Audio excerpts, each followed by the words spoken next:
안녕하세요. 코인 알려주는 남자입니다. 미국 CPI 발표 전에 31K 근처까지 올라갔던 비트코인 가격은 CPI 발표 이후 오히려 떨어져서 30K 초중반대를 횡보하고 있습니다.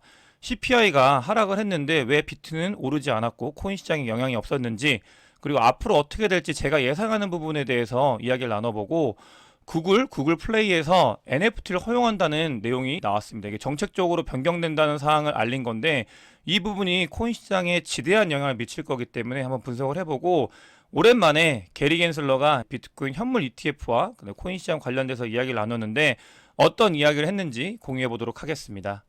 어제 가장 중요했던 거는 미국 CPI 발표인데, 예상이 3.1% 정도였는데 그거보다도 더 하회해가지고 3.0%가 나왔습니다. 이거는 실질적으로 물가를 2%대에 맞춘다고 하는 연준의 목표치에도 근접한 수치이기 때문에 더 이상 이제 금리 인상이나 긴축이 사라질 거다라는 기대감 때문에 미국 주식이나 다른 자산들은 모두 상승을 했고, 다만 비트코인은 그 전에 기대감으로 상승을 하다가 CPI가 발표가 나고 나서는 정작 하락을 한 모습을 확인할 수 있습니다.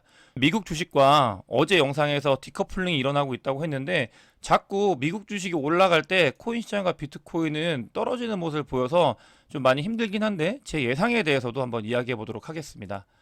보시면 아시겠지만 미국 주식 같은 경우는 어제 CPI 발표 이후 말씀드렸던 기대감이 증폭이 되면서 모든 주식들이 대부분 다 상승한 모습을 확인할 수 있습니다.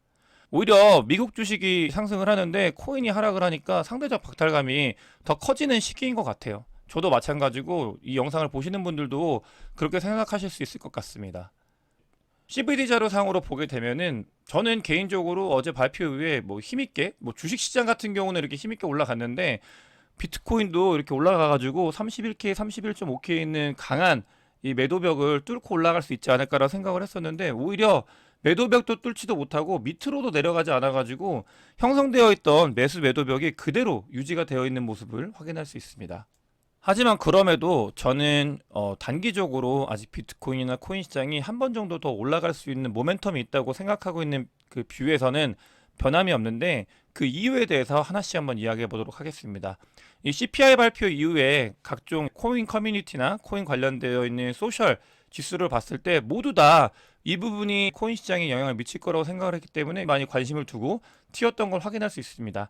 그러면서 미국 주식과 다른 자산들은 이런 관심과 더불어 가지고 원래 가야 되는 방향대로 올라갔는데, 코인이나 비트코인 시장 같은 경우는 아직 그 부분이 올라가지 못했고, 하지만 여기서 중요한 거는 시장 참여자들이 모두 CPI 발표에 대해서 관심을 가졌고, 이 CPI가 하락을 했고, 이거는 연준에서 더 이상 긴축을 하지 못한다라는 시그널을 시장에 줬기 때문에, 아니더라도 단기적으로 이 부분이 영향을 줘서 비트코인이나 코인 시장에 저는 한 번 정도 상승의 모멘텀을 줄 수 있는 부분이라고 생각을 하고요.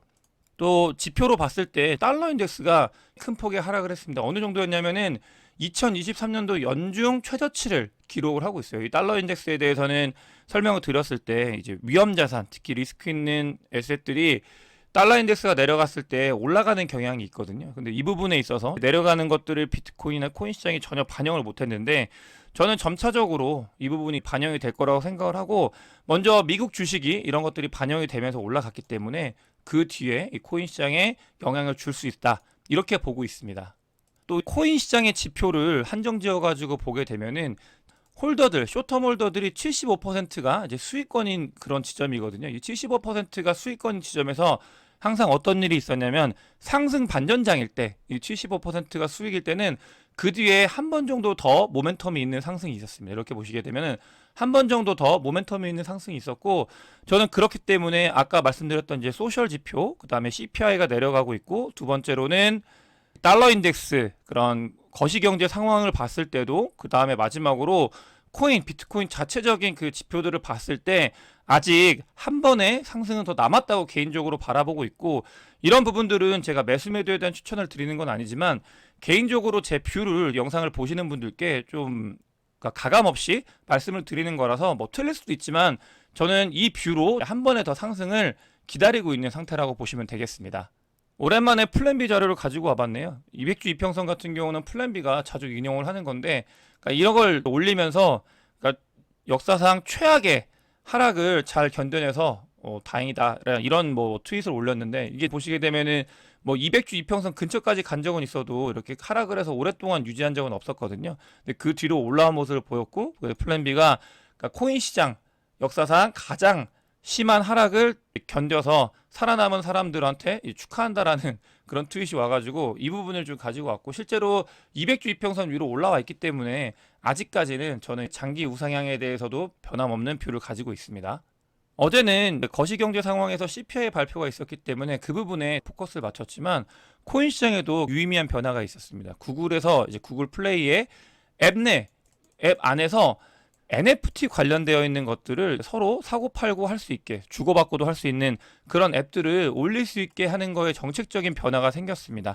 이 부분은 NFT 시장에 엄청나게 큰 변화를 가져올 부분이고, 이 실제로 구글 플레이에서 이런 것들이 허용이 된다고 하면은 뭐 추후에는 아마 애플에서도 이런 정책적인 변화에 대해서 긍정적으로 고려할 수 있는 부분이기 때문에, 뭐 메타버스, 그다음에 NFT, 뭐 거래량 최저고, 또 코인 가격들도 계속 하락을 하고 있고 한데, 단기적인 뷰는 아니지만 중장기적으로는 그 시장에 아주 좋은 영향을 미칠 수 있다. 그렇기 때문에 코인 시장 전체적으로도 의미 있는 일이 일어났다고 보시면 되겠습니다. 이거 있기 전에 애플에서 스태픈 관련되어 있는 P2E들 이제 결제해주고 하는 것들이 올라왔잖아요. 이런 모습들을 봤을 때 정책적으로 코인 관련되어 있는 것들이 하나씩 풀려나가고 있는 상태다. 그런 큰 그림을 봤을 때 앞으로도 우호적으로 바뀔 수 있는 환경이 주어지고 있다. 이렇게 보시면 되겠고, 이유는 명확합니다. 그냥 돈이 돼서 그래요. 구글도 그렇고 애플도 그렇고 이 안에서 수수료 장사를 했을 때 큰 돈이 될 거라 아는 거기 때문에 불장이 오기 전에 정책적으로 이런 부분들을 준비하고 있다. 늘 그렇듯 돈을 버는 애들은, 그런 걸 아는 사람들은 불장이 오기 전에 미리 준비를 하고 있다. 이런 것들을 확인할 수 있습니다. 다만 그럼에도 불구하고 조금 조심해야 되는 부분들에 대해서도 언급을 드릴 텐데, 미국에서 비트코인을 압수한 물량을 가지고 있는 지갑들이 있는데요. 그 지갑들을 트래킹을 하고 있는데, 거기서 비트코인 한 9,000개 정도가 지갑 이동을 했다고 합니다. 이 부분이 실제로 덤핑이 일어나는지 아니면 단순하게 지갑 이동인지에 대해서는 더 살펴봐야 되겠지만, 연초에도 한번 비트코인을 이제 팔았었잖아요. 그렇기 때문에 이 부분, 비트코인이 이동을 했다, 미국이 가지고 있는 거, 그럼에도 아직까지 많은 양이 남아 있는데 일단은 한 9,000개 정도가 비트코인이 이동을 했기 때문에 조금은 조심을 해야 된다, 이런 말씀을 드리고, 게리 겐슬러가 오랜만에 또 화두가 돼가지고 이야기를 했습니다.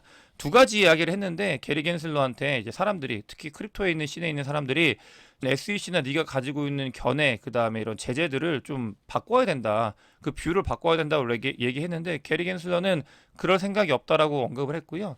두 번째로, 코인베이스 현물 ETF 신청을 할 때 거래소가 코인베이스거든요. 근데 공유 감시 대상을 할 때 코인베이스를 이제 감시하겠다. 코인베이스 안에서 일어나는 것들이기 때문에 이 플랫폼이잖아요.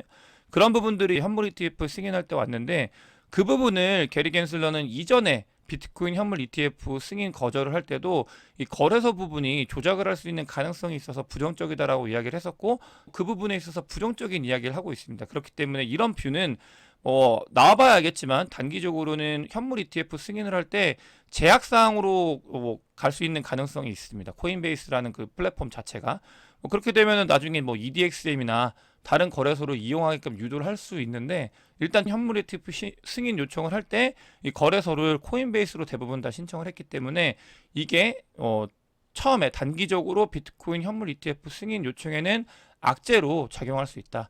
겐슬러도 좀 이런 멘트를 조금 지양을 해야 될 텐데, 분명히 의도가 있겠죠. 아까 말씀드렸던 것처럼 코인베이스에서 거래소를 다른 곳으로 옮기기 위해서 이런 이야기들을 계속할 가능성이 있습니다.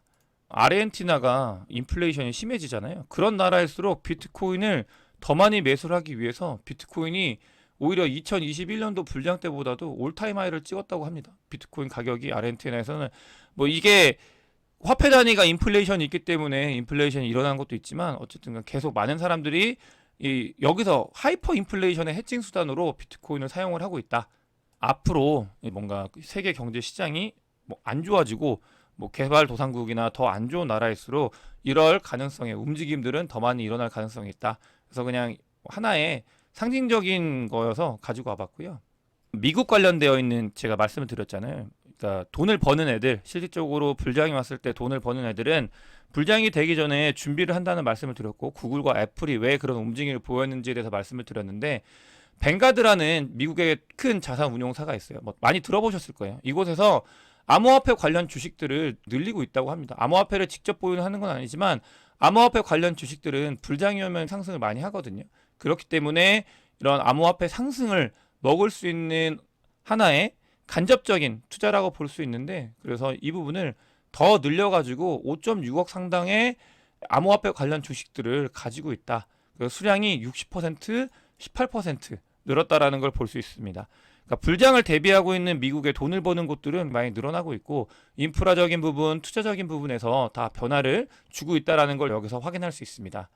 마지막으로 FTX 2.0에 대해서 자주 언급을 드리는데, FTX 2.0에서 채권자들이 자기들의 그걸 요청할 수 있는 사이트가 다시 오픈이 됐고 실제로 동작을 하고 있습니다. 제가 그걸 최근 오늘 영상을 준비하면서 또 한번 가봤는데 동작을 하고 있어가지고 FTX에서 돈이 묶이신 분이나 혹은 FTX가 2.0을 나올 수 있는 가능성이 점점 더 커지고 있다는 게 이런 것들을 통해서 보이고 있습니다. 물론 터 11 파산이 신청이 된 상태이기 때문에 바로 무언가가 일어나진 않겠지만, 그러니까 묶이신 분들, 그 다음에 FTX 2.0이 올라오는 부분들은 코인 시장에는 부정적인 것보다는 그래도 그나마 좀 긍정적인 부분이어서 가지고 와봤고, 뭐 하루와도 연관이 있기 때문에 FTX 2.0이 잘 운영이 되거나 아니면은 사람들한테 돈을 잘 돌려줬으면 좋겠습니다. 오늘 영상이 도움이 되셨으면 구독과 좋아요, 많은 공유 부탁드리겠습니다. 영상 봐주셔서 대단히 감사합니다.